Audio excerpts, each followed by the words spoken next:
today we'll be setting up my 2026 reading journal, and we'll be working in this 8x8 blackout dot grid journal from Archer and Olive. I believe it was from their fall 2025 collection. I got it on sale during their Black Friday event, which I'm so happy it was on sale then, because I really wanted this journal when it came out, but I did not have the funds at the time to get it.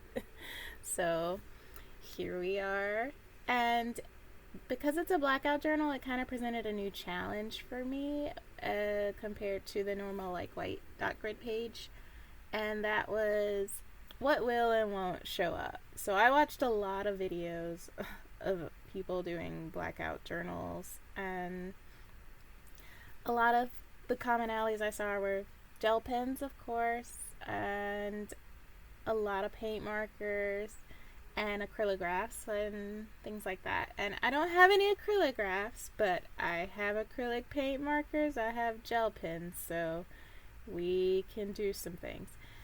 And a blackout journal kind of came with a thought of what should the theme for this year be, because every year except for the very first year I did a reading journal, me saying that okay, I've only done reading journals for 3 years. So last year was the first year I kind of started doing a theme for the journals. And this year I decided, since we got the blackout, I'm probably going to do a lot of color pops in this book, because that's the only way we can go with this. And so we're gonna do kind of a Y2K cyberpunk Ghost in a Shell Blade Runner kind of aesthetic. It'll just kind of be all over the place, but with the same idea of this is what the future looks like type of thing, but from an 80s 90s perspective looking into the future. And hey, I'm a 90s baby, so I had thoughts on the Y2K fashion. Still love it. It was a comfort aesthetic. Still is. And for this name page, I actually took all the inspiration from the Mox game from the Mox Gang. The Mox Gang from Cyberpunk 2077, which I have not beaten. Please don't at me about that. I have a PS4. I can't even have Phantom Liberty right now, so I'm missing out just a tad. But I do enjoy the game a lot. I have seen some things in Cyberpunk 2077 that I didn't think I was gonna see. But I really like the lore for the Mox game as a gang. Oh my god, I cannot speak. I really like the lore for the Mox gang as a whole, about protecting the Joy Toys and their leader being killed in action, and basically the whole group coming together to get revenge. I love a good revenge for our leader story. And so I thought it was a perfect little beginning for this reading journal into the chaos that's gonna happen probably later on, because I'm making a lot of changes with what I'm reading this year and trying to open up to more things and kind of break out of a lot of the comfort zones I've set myself up in. But I'm really excited about that at the same time as I am dreading it. And so a lot of other changes happen this year that are gonna be notable when I actually do a flip through of my 2025 journal. I'm cutting down a lot of the challenges I had set myself up for, because I did too many and it kind of hurt me. And I didn't realize it was gonna hurt me until I was already good into August, maybe July, August. But I learned and I move on. And so I've broken this into 2 parts. The first will be the name page, the reading goal, anticipated reads, and my overall journal title page. The second part will be all of the challenges, and for the first time, book clubs, because I joined 2 book clubs this year, and I'm excited because I've never been in a book club, and I always wanted to join them. And some helpful people on Discord pointed me towards like the perfect fits for me for exactly what I wanted to do this year. So sit back, relax, have some tea, maybe a little cozy game if you want to just listen and chill with the lo-fi beats, and just soak in the chaos of me trying to set up this journal and learn how to draw on black paper as I go.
Again, as you can see, we have been working on my title page for the last couple of minutes, and I am really proud of this drawing. Actually, it was the first thing I actually sketched out for the journal because I, again, wanted to go deep on putting my art into my book this year. I started kind of last year incorporating more of my drawing into it, but not nearly to the level that I wanted it to be.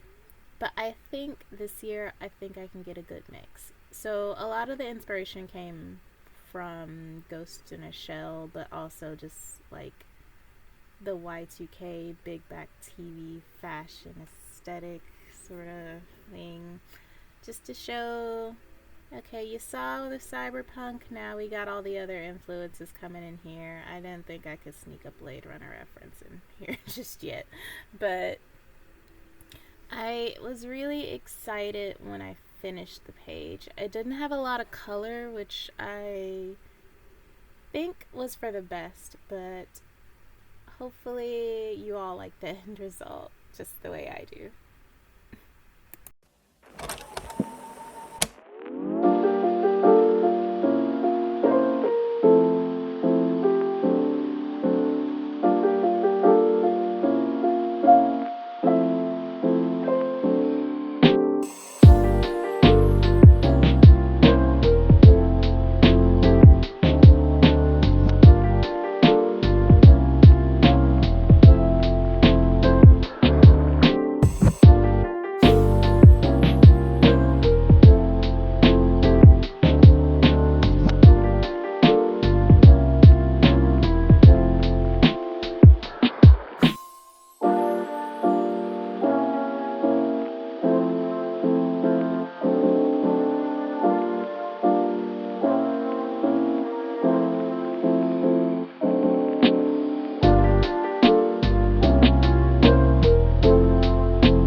here we are at my reading goal page. And I was super excited to start this one. It didn't necessarily take the longest to sketch out, but it was definitely like something I had a plan and I went for it. So it's like essentially pop-up browser boxes, and in some of them are the number goals, and in others there's just lines or illustrations, words, things that relate to kind of like maybe hacking in the 90s or something. But I was super excited that I could finally just, draw a xenomorph somewhere, but have like a good reason to put it there. So I found like a old Japanese movie poster for, I think it was Alien or Aliens. I'm not sure which right now, but it just fits so nicely in the back. But my overall reading goal is gonna be 100 books. It was 100 books last year, and I thought that number kind of fit well. It gave me something to go for, but I didn't necessarily pressure myself to reach it. I just figured I'll get there naturally, especially if I find me a good manga series that is more near completion or just has a lot of volumes and I get sucked into it. That happened with Apothecary Diaries. The first year I did a reading journal, so I figured it might happen again. The magic might strike once more. So with this layout, it kind of gave me the opportunity to really see what the gel pens I got could do, because I've only ever really just worked with white jelly roll pens or really cheap gel pens from like the dollar store. And I did buy some dollars for gel pens, but when they hit this paper when I was doing a test, it was not it. They like sat on top of the paper and puddled so hard, or they barely showed up. So I was very happy that I managed to get some Moonlight jellies in the end, because this probably would not look as nice if I had used the other pens.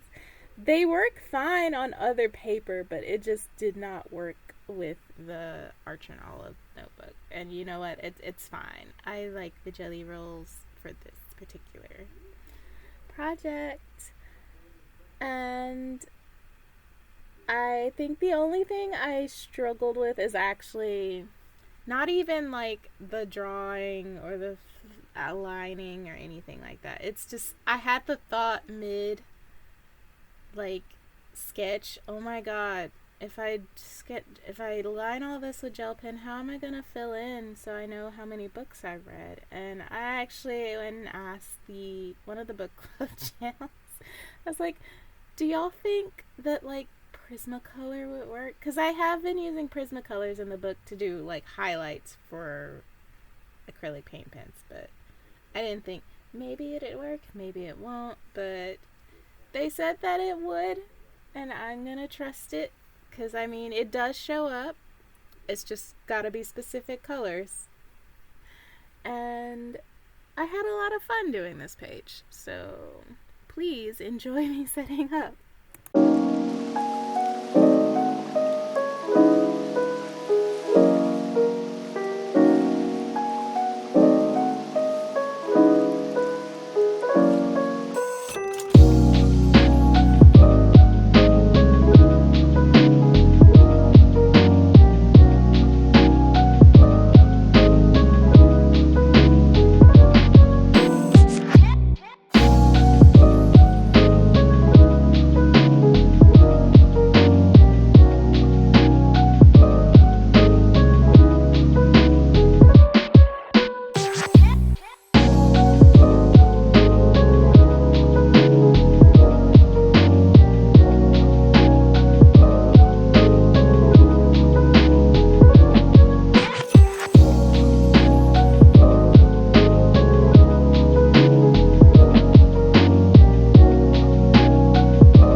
And that is all for my reading goal page. I really loved how this spread came out. It's one of my favorites in the book, and I think it'll be one I'll enjoy turning back to time and time again.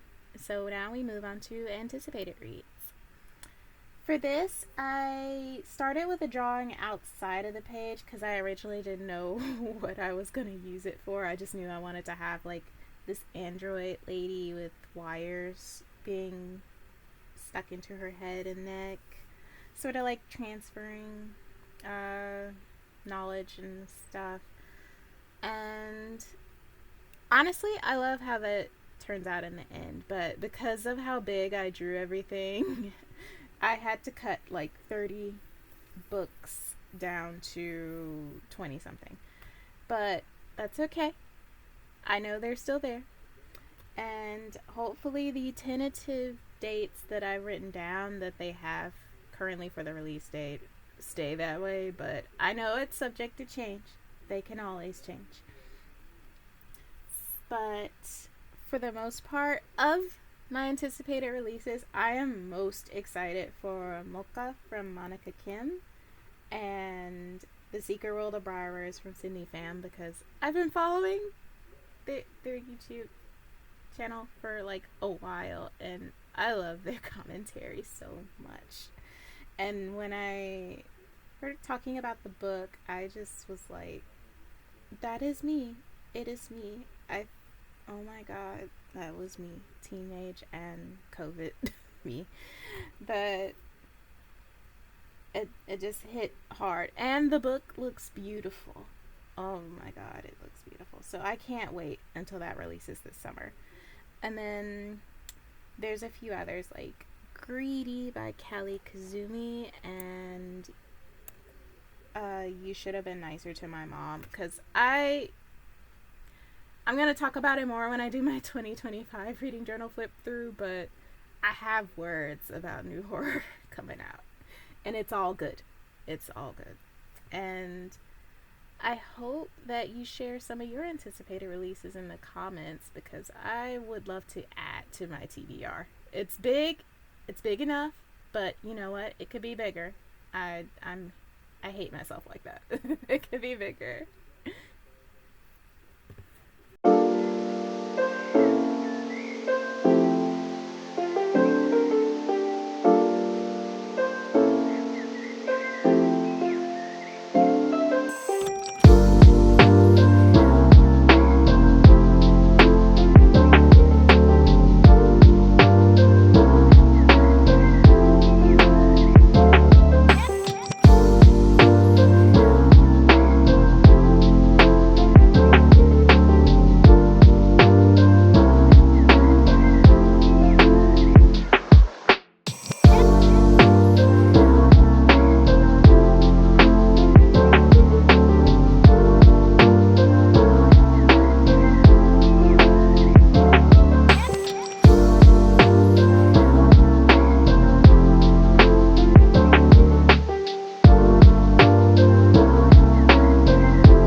For joining me for my 2026 reading journal setup, or at least the start of it. I hope you enjoyed the last few minutes of me pushing tiny books around a page, because honestly that's my favorite part of the setups. And I'm excited for this year. This is something that means a lot to me, is reading more, especially with the times we're living in right now. I need the escapism more than anything right now. And I hope you stick with me if you like the content and the yapping. And I'll see you in the next part. Thank you so much for watching.